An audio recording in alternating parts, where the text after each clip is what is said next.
Hello,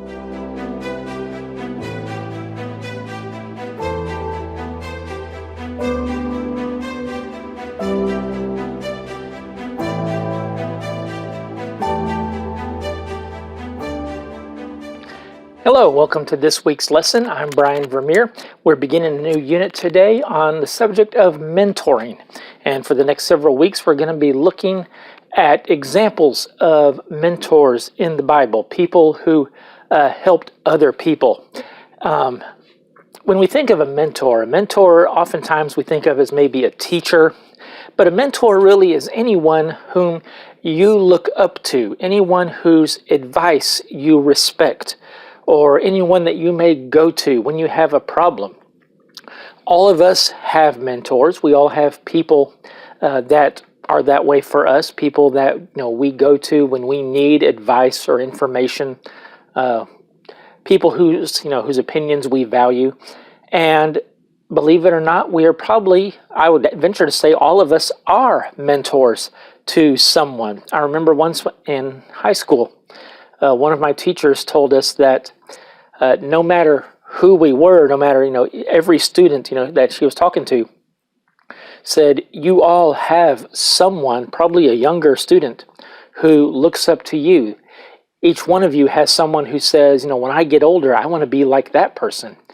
And believe it or not, that's the way each of us is right now. I would probably say that every one of you probably has someone, maybe more than one, who looks up to you and says, I want to be like that person. If you have children, definitely you are a mentor to your children. They get their examples of what parenting is supposed to be from you, from watching you. So we're going to look at a few examples. Today, we're going to be in Exodus chapter 18, and we're going to be looking at Moses and his father-in-law, Jethro.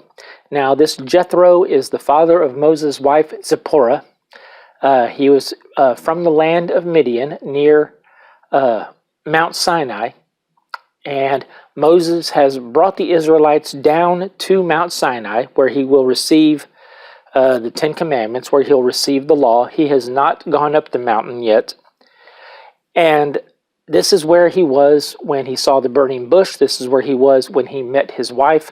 So basically, Moses has brought the Israelites down to the land where his wife is from, and he has now reunited with his wife and her father. So Jethro is going to observe some of the things Moses is doing and offer him some fatherly advice, we might say.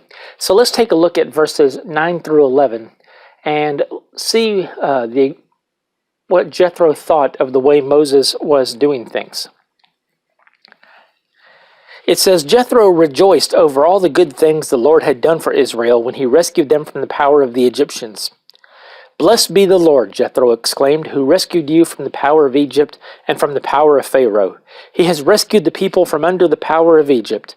Now I know the Lord is greater than all gods, because he did wonders when the Egyptians acted arrogantly against Israel. So Jethro, or Reuel as he was called earlier in the book, he knew why Moses left. Remember, Moses left Egypt after killing the Egyptian and fled to Midian, where he met Jethro and Zipporah and married Zipporah and had a couple of children. He lived in Midian for 40 years. Then he received the call from God at the burning bush, and he left and went back to Egypt. Jethro knew why Moses had gone back to Egypt, so he knew what Moses was supposed to be doing. Whether or not he actually thought Moses could succeed in that, we don't know. But we see here that he is impressed with what has happened. It says, he saw the good things that the Lord had done, and he said, blessed be the Lord. Now notice, Jethro is giving credit where it is due. He is not praising Moses. He is praising God. Jethro worshiped God. He worshiped the true God. And he's praising God for the things that God has done through Moses. So you might say he's praising Moses, but mostly he's praising God for what he's done through Moses, for using Moses. He says, no, God is the one who rescued you from the power of Egypt and has brought you down here. He says, and now I know the Lord is greater than all gods. Now, of course, we all know there are no other gods, but he's referring to the supposed gods that the people in the surrounding lands worship. And he said, because he did these wonders when the Egyptians acted arrogantly against Israel. Jethro looked for the good immediately. And I think that's what we need to get out of this. We need to give praise to the people who look to us as mentors, to the people who look up to us, to the people who, look to us for advice. We need to look at them and give them praise and encouragement when we can, when we find any reason to. One of the things they taught us being a teacher, when I was a teacher, was catch your students doing good. That is, when a student does something that they're supposed to be doing, make a point to mention it and bring it out. Kids especially love receiving praise. So make sure that the person you're mentoring gets praise from you when they're doing the right things. It's called positive reinforcement. It helps to build them up. It helps to encourage them. It will encourage them to continue to do the right thing. If people are recognized for doing the right thing, they'll continue to want to do the right thing. So make sure that when you're dealing with the person you're mentoring, look for the good in that person. And depending on who it is, sometimes it may be hard to find. But there's got to be something that that person does or says, or there's something that person does right. There's something that person does well. And try to find what that is. And give credit where credit is due. Now, in this case specifically, something else we need to remember is give God credit where it is due. Don't give undue credit to a person who doesn't deserve it. And I'm not saying Moses didn't deserve the credit here, but we need to remember God is the one who performed the miracles. Moses threw down the staff. God changed it into a snake. Moses struck the water of the Nile. God changed it into blood. Moses could not have led the Israelites out of Egypt without God's power and without God's direction and without God's advice. So, when good things happen in your life, I've said this many times over the past year or so, when good things happen in your life, give praise to God. Because good things happening is not normal. Bad things happening is normal. Let's continue on now and look at verses 14 to 18. As Jethro observes Moses and the day-to-day operations of Moses' camp. It says, when Moses' father-in-law saw everything he was doing for them, he asked, "What's this you're doing for the people? Why are you alone sitting as judge while all the people stand around you from morning until evening?" Moses replied to his father-in-law, "Because the people come to me to inquire of God. Whenever they have a dispute, it comes to me, and I make a decision between one man and another. I teach them God's statutes and laws." "What you're doing is not good," Moses' father-in-law said to him. "You'll certainly wear out both yourself and these people who are with you, because the task is too heavy for you. You can't do it alone." So, what's the first thing that Jethro does now when he gets to spend time and see Moses running the nation of Israel? Before saying or doing anything, Jethro takes some time to observe what's going on. He sits and he watches Moses, probably at least for a whole day, maybe for several days. Before we give advice, on how someone else should be doing something, make sure you know how they're doing it already. I remember in my Army officer training, one of the things they told us was, when you get your first command, when you get your first assignment as a platoon leader, spend the first month or so just watching and see how they do things. And they said, if the work is getting done and the regulations aren't being broken, if they're doing everything and getting it done correctly, then don't mess with it. Because too often new leaders like to come in and immediately start changing things. They already have their idea of how they want to do it, and they're going to go in there and just immediately start changing things up because this is the way I think you should be doing it. But they told us, if the work is getting done, then don't mess with it. Your men know what their jobs are. Let them do their jobs. So Jethro spends the first couple of days here just watching Moses and seeing what Moses' day-to-day job is like. But then he notices this seems very inefficient. So first he watches, then he gives his opinion. He tells Moses, this way that you're doing it, actually first he asks Moses, what are you doing and why are you doing it this way? So after he's observed for a while, then he goes to Moses, probably privately, not in front of all the people, but he goes to Moses and says, explain to me why you're doing it the way you're doing it. What advantage do you see in doing it this way? Moses at this time was the only judge for the whole nation of Israel. Now, there could have been as many as 1.5 million people in this camp. And Moses is the only judge. When two people have a dispute, Moses was the only one they could come to. And Jethro is saying that's not going to work. He probably saw Moses sitting in his judgment seat, wherever it was, and people just lined up for miles waiting to bring their case to Moses. And Jethro says, Moses, this isn't going to work. So he watched Moses, and then he asked Moses, what are you doing? Why are you doing it this way? And Moses basically answers, because this is the only way I know.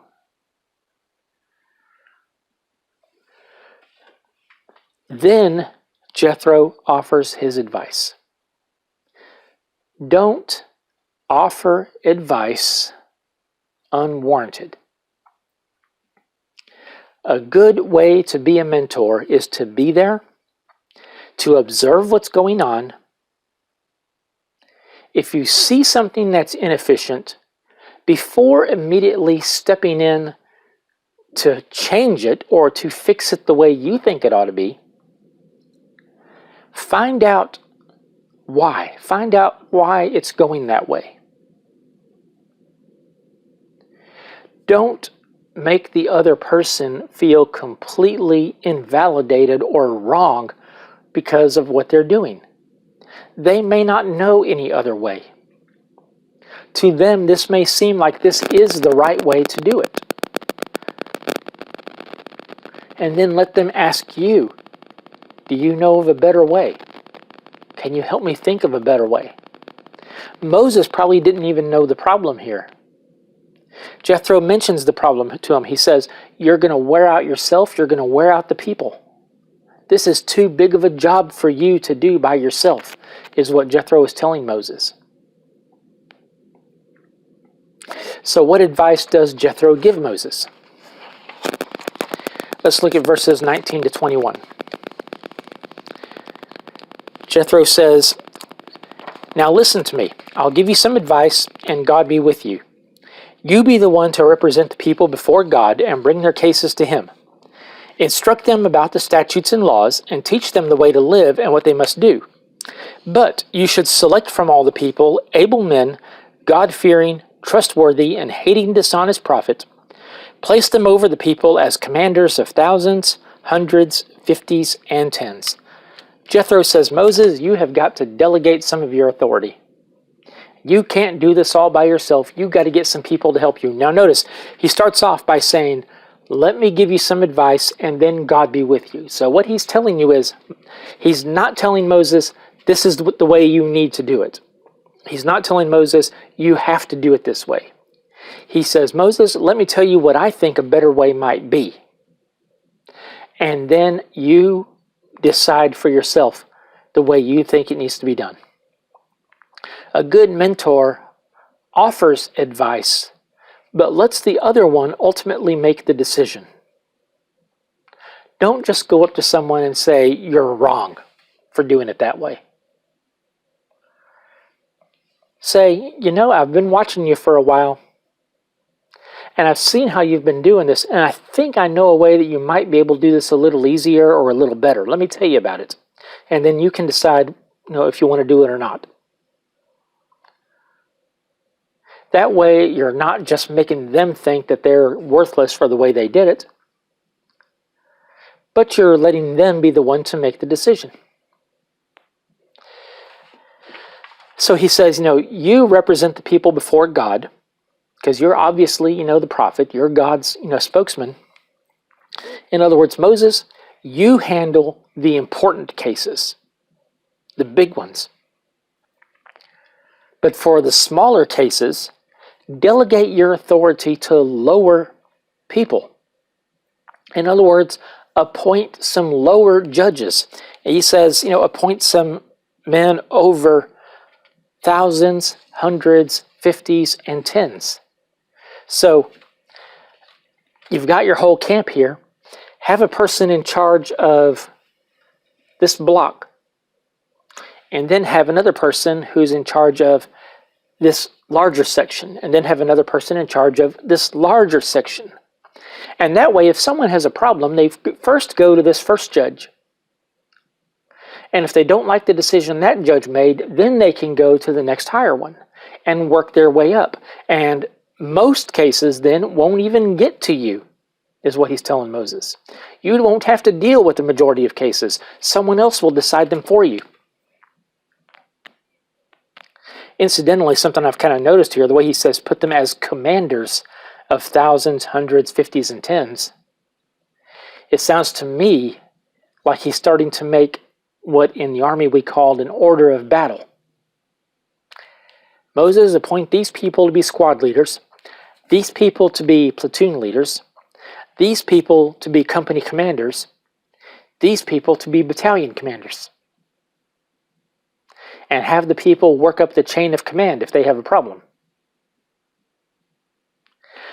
Israel is about to go in and conquer the promised land. They need to be organized militarily. And that's kind of what Jethro is telling Moses here. Go ahead and start getting them organized this way so they'll know who their leaders are.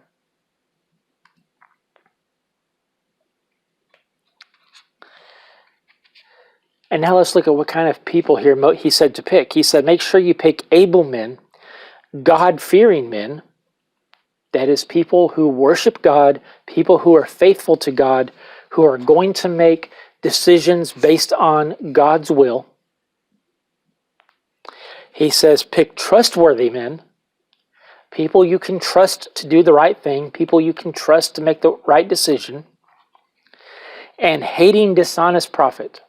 Make sure you pick people who aren't going to take bribes. Get yourself a justice system set up with fair judges, fair, impartial judges that, go around and find men that the people already respect. And let them be the ones to be your lower judges. And then you only have to handle the very big cases. Now remember, this is even before the law has been given. The people don't even know the Ten Commandments yet. And then once that's done, the job becomes even easier because then people actually have a law. So what do we get out of this as far as being a mentor? If you are a mentor to a person, and remember, a mentor just means you have someone who looks up to you. You have someone who comes to you for direction, for advice. If someone comes to you for advice, first, observe the situation. Notice what's going on. Even if they don't come to you and you just happen to notice something that could possibly be a little better. But first observe the situation. Then take the person aside privately and say, you know, I've been watching you and you're doing great. Give them credit for what they've done. Give them credit for the good things that they've done. But I've noticed this little bit that I think you might could do a little better. And I think I know a way you can do it. If you'd like to hear it. And then when they say, yeah, I'd like to hear it, then offer them your plan and say, but you decide whether or not you want to do it. That's what Jethro did with Moses. Moses, I've seen the way. No, you've done great. Leading the people out of Egypt, getting them here. Praise God for all the great things He's done for you. But now I've been watching you sit and act as judge for all these people. You can't handle that, and here's why I don't think you can handle that. I think I've got a solution. You decide whether or not you want to do it. Here's what you need to do. And then he tells him his solution. And then he says, no, now Moses, you make the decision. Mentors don't force their decisions on others. They offer advice and let the other person make the decision. So that's what I think we need to get out of this. Be ready to give wise advice, but give it gently. Give it in such a way that the person does not feel demeaned or put down, but help them out. And remember, every one of us has someone who looks up to us. Every one of us has someone who's going to come to us and want to know our opinion on something. Treat them the way you want your mentors to treat you. Treat them the way you would want God to treat you.